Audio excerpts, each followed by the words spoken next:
আসসালামু আলাইকুম রহমতুল্লাহ।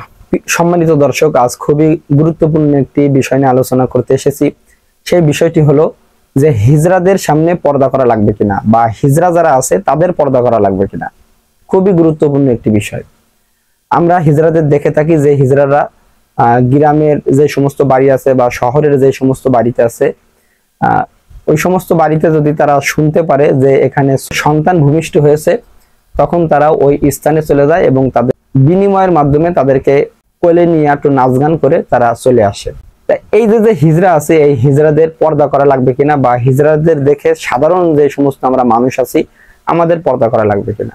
মূল আলোচনা হলো যে হিজড়ার মধ্যে পুরুষের আলামত বেশি পাওয়া যায়, তাহলে আমাদের যে সমস্ত নারীরা আছে সেই সমস্ত নারীরা ওই হিজড়ার কাছ থেকে পর্দা করবে। আর যে হিজড়ার মধ্যে নারীদের আলামত বেশি পাওয়া যায় সেই সমস্ত হিজড়াদের থেকে আমরা যারা পুরুষ আছি আমরা পর্দা করব।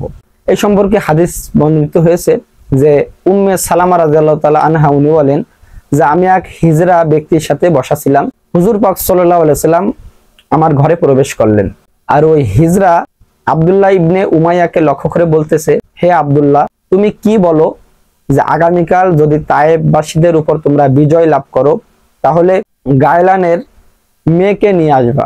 ওই মেয়ে অনেক সুন্দরী ছিল, অনেক নাদুস নুদুস ছিল। এই কারণে ওই মেয়েটির কথা ওই হিজড়া ব্যক্তি উল্লেখ করলো। আর এর উল্লেখ করার আরেকটা কারণ হলো, সে এই কথা বলতেছে যে সে যখন আসে, অর্থাৎ ওই সুন্দরী মেয়ে যখন আসে তখন তাকে 4 ভাঁজে দেখা যায়, আর সে যখন ফিরে যায় তখন তাকে 8 ভাঁজে দেখা যায়। তার পেটের কাছে এভাবে ভাঁজ পড়ে। তা ওই হিজড়া যখন এই মন্তব্য করলো তখন হুজুর পাক সাল্লাল্লাহু আলাইহি ওয়াসাল্লাম উম্মে সালামা রাদিয়াল্লাহু তাআলা আনহাকে পর্দা করার হুকুম করলেন যে তুমি এই ব্যক্তিকে আর তোমার ঘরে ঢুকতে দিবা না, তুমি তার থেকে পর্দা করবা। তাহলে এই হাদিসটি থেকে আমরা জানতে পারি যে হিজড়াদের সামনেও আমাদের পর্দা করতে হবে। আজ যে হিজড়া আছে তার মধ্যে যদি নারীদের আলামত বেশি থাকে সে আমাদের সামনে আসবে না, অর্থাৎ পুরুষদের সামনে আসবে না। আর হিজড়াদের মধ্যে যারা পুরুষ আছে, অর্থাৎ পুরুষদের আলামত যাদের মধ্যে বেশি পাওয়া যায়, তারা আমাদের নারীদের সামনে আসবে না এবং তাদের হিজড়া গোষ্ঠীর মধ্যে যারা নারী আছে তাদের কাছ থেকেও তারা পর্দা করবে। আল্লাহ তাআলা আমাদের সকলকে নেক আমল করার তৌফিক দান করেন। আসসালামু আলাইকুম ওয়া রাহমাতুল্লাহি ওয়া বারাকাতুহু।